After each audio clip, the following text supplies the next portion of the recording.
История России трагична и прекрасна, и каждый из многочисленных ее народов вписывает свои страницы в эту великую книгу.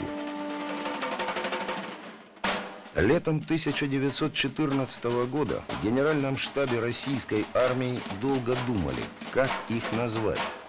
Вроде бы кавалеристы, но манера их верховой езды так отличалась от армейских стандартов. Назвать их казаками несправедливо и неверно. И тогда их назвали просто всадниками.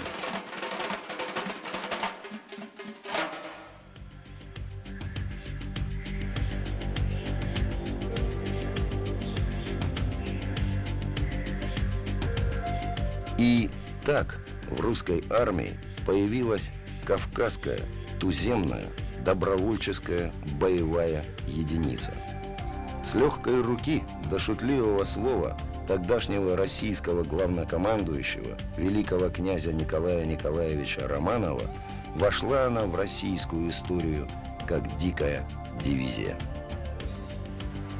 В состав этой дивизии были включены полки: чеченский, кабардинский, татарский, черкесский, дагестанский, осетинская пехотная бригада, батарея донских казаков, пулеметчики балтийские матросы и, конечно, полк ингушский.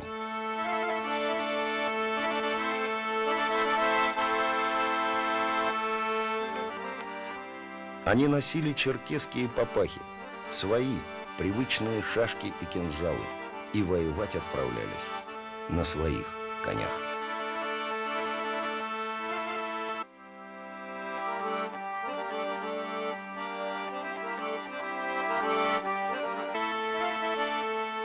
В Ингушетии нет ни одной семьи, чьи предки не воевали бы за Россию во всех войнах XIX и XX столетий.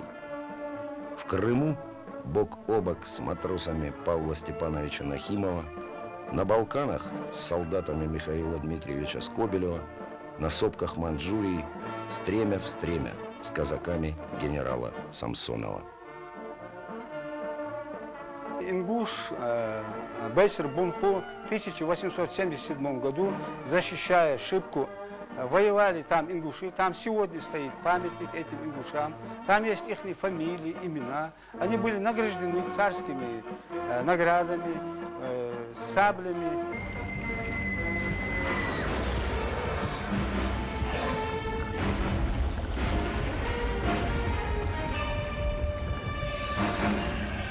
Евлоевы, Шибиловы, Мальсаговы, Костоевы, Маматиевы, Боровы, Гайдаборшевы, Албаковы, Албагачиевы, Нержоевы, целые династии георгиевских и аннинских кавалеров, корнеты и вахмистры, полковники и генералы, а вместе всадники.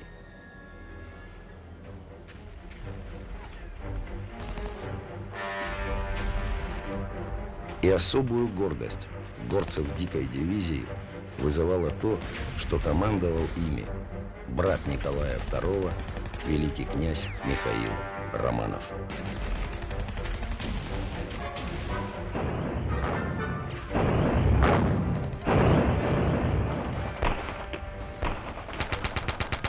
Легенды об отваге и лихости всадников дикой дивизии ходили по обе стороны фронтов Первой мировой. Нетрудно себе представить, что чувствовали стойкие и дисциплинированные германские солдаты, когда на их боевые порядки обрушивалась вот такая конная лавина.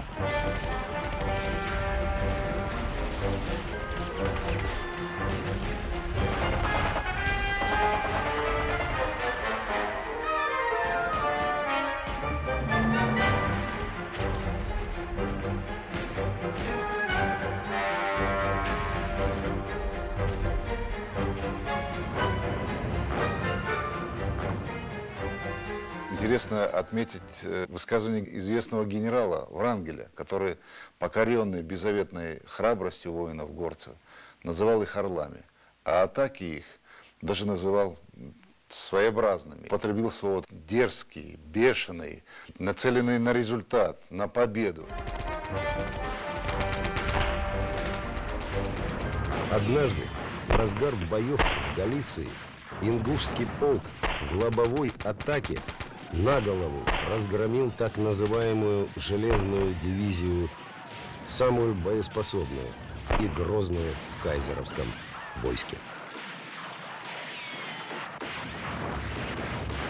25 августа 1915 года генерал-губернатор Терской области получил телеграмму от императора. Как горная лавина обрушился ингушский полк на германскую железную дивизию. В истории русского отечества не было случая атаки конницей вражеской части, вооруженной тяжелой артиллерией. Менее чем за 1,5 часа перестала существовать железная дивизия, с которой соприкасаться боялись лучшие войсковые части наших союзников, в том числе русской армии. Передайте от моего имени, царского двора и от имени всей русской армии братский сердечный привет отцам, матерям, сестрам, женам и невестам этих храбрых орлов Кавказа, положившим своим бесстрашным подвигом начало конца германским ордам. Никогда не забудет этого подвига Россия. Честь им, хвала. С братским приветом, Николай II.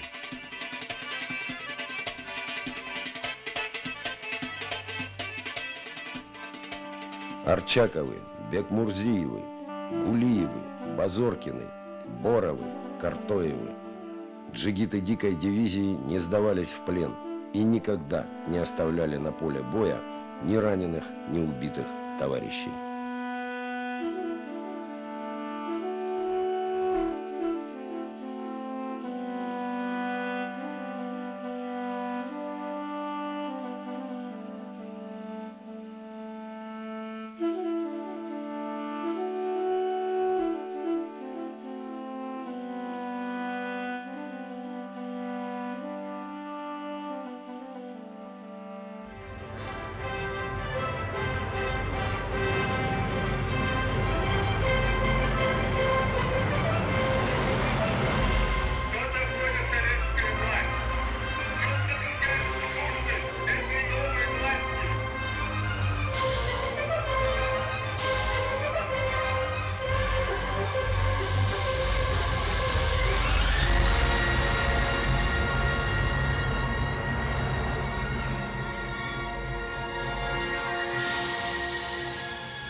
Русская революция 1917 года кровавым кошмаром, как кинжалом, рассекла надвое всю страну.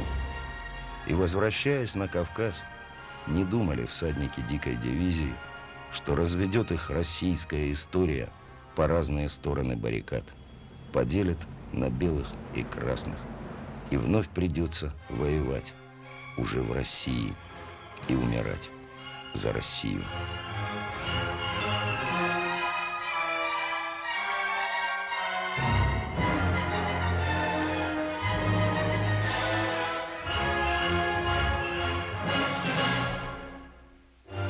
Но до сих пор их потомки с гордостью говорят о том, что ингушский полк наотрез отказался расстреливать демонстрантов и забастовщиков в бурлящем Петрограде 17-го.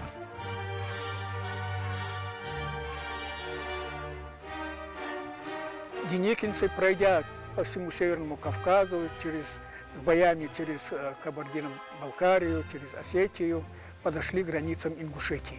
Они прислали парламентеров, которые сказали: давайте, ингуши, вы народ небольшой, зачем вам проливать кровь, ставить на грань уничтожения свой народ, пропустите нас, мы пройдем через вас, пойдем на Грозный, на другие объекты. Но ингуши твердо сказали: нет, через наши земли вы не пройдете. Этот ультиматум, конечно, был воспринят деникинцами. Они не ожидали его, такого хода событий.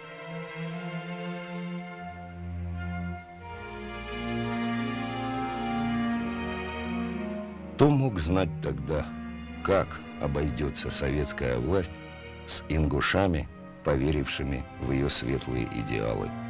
Да разве только с ингушами. Когда фашистов уже почти изгнали из территории СССР, война переходила уже за пределами СССР, в это время объявили целые народы пособниками гитлеровцев. И под этой маркой началось выселение в конце 43-го, начале 44-го многих народов Кавказа. И в том числе 23 февраля, именно в день Советской армии, были ингуши сняты со своих мест и депортированы в Казахстан. Я помню, я тогда был еще ребенок, ученик. В Казахстане я видел обвешанными орденами, но снятые, лишенные погон, эти наши бравые участники войны, которые прямо с фронта были сняты именно из-за принадлежности к своей нации. Это была величайшая несправедливость.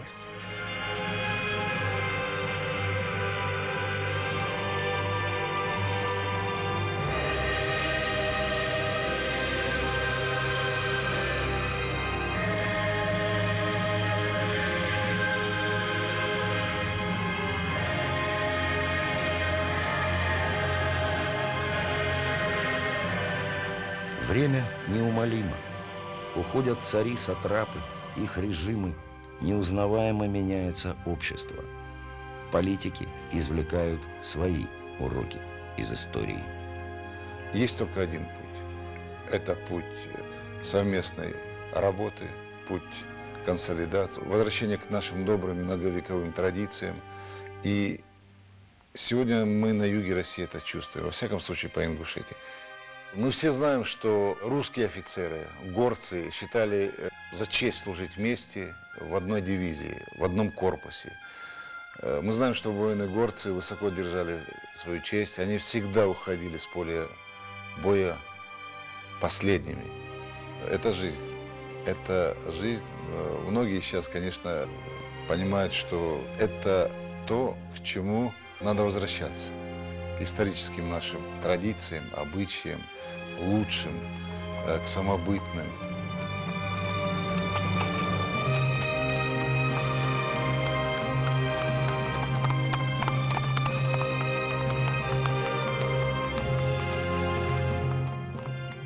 В горах без лошади не обойтись.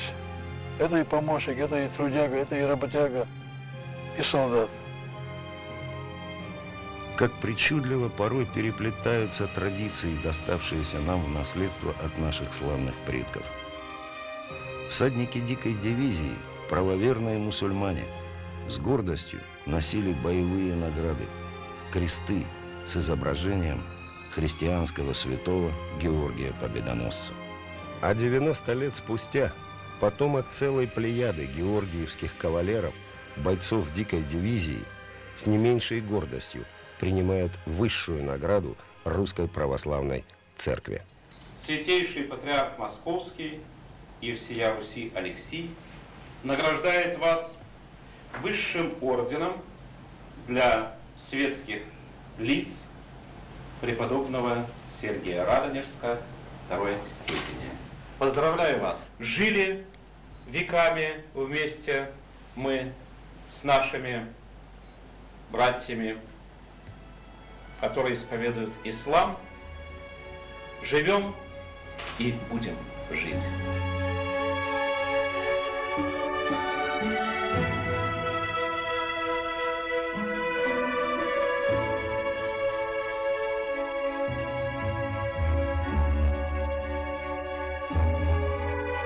И еще одна грань нашей памяти.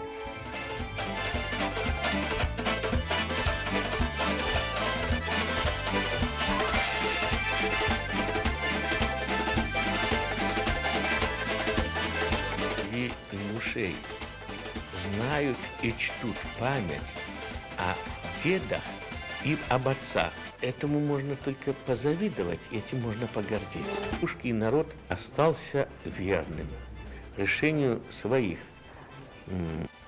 руководителей, которые когда-то связали судьбу с Россией. Россия создавалась как многонациональное государство. И сохранится, я в этом твердо убежден, только лишь как многонациональные государства, а следовательно перед нами, перед органами государственной власти, перед органами исполнительной власти, перед органами, так сказать, глав субъектов федерации, перед общественными организациями. Стоит задача одна.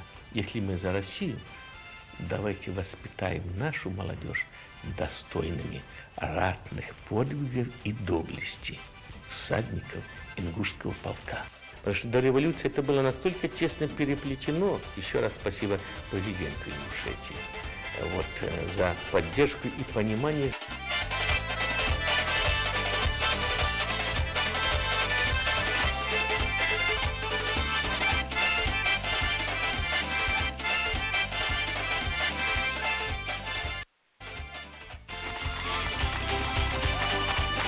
Генералы и политики не первый год спорят, какой должна быть современная российская армия и кто будет в ней служить. Это не военное училище. По статусу своему обычная школа-интернат. Правда, носит она гордое название «Горский кадетский корпус». И чтобы стать кадетом, надо пройти через очень серьезный конкурс. Дистанция 10 шагов. Давление направо. Первая колонна прямо, остальные направо. Если крикнет рать святая, кинь ты, Русь, живи в раю. Я скажу, не надо рая, дайте родину мою. Чарующая есенинская интонация обладает блеском того минерала, который существует лишь в структуре русской земли. Вооружение мотострелкового отделения. Пулеметы Калашникова, автоматы Калашникова, ручные противотанковые гранатометы, ручные осколочные и противотанковые Каждый гранаты. год кадеты-выпускники пополняют ряды вооруженных сил России, поступают в высшие учебные заведения Министерства обороны, Федеральной службы безопасности, МВД и МЧС, и еще не было случая, чтобы кто-то из них срезался на вступительных экзаменах. Кадет Судаков, выйти из строя. Есть! Полки идут стеной, красиво держат строй, и гордо шелестят знамена. Комбат и рядовой, единой судьбой, мы связаны навек, друг мой. Служить России суждено тебе и мне, служить России удивительной стране, где солнце новое встает на небе синем. Плечом к плечу идут российские войска, и пусть военная дорога нелегка, мы будем верой и правдою служить России. 90 лет назад, после победы над железной дивизией Кайзера, сложили всадники ингушского полка наивную и грустную, но такую задорную и лихую песенку. Она стала гимном. И сегодня ее вам охотно споет любой потомок отважных воинов дикой дивизии. Не знаю страха, не боится пуля, на свету атака, храбрый Мерчули. Пушками отбили, зарадом от души, вся Россия, знаю, джигиты ингуши.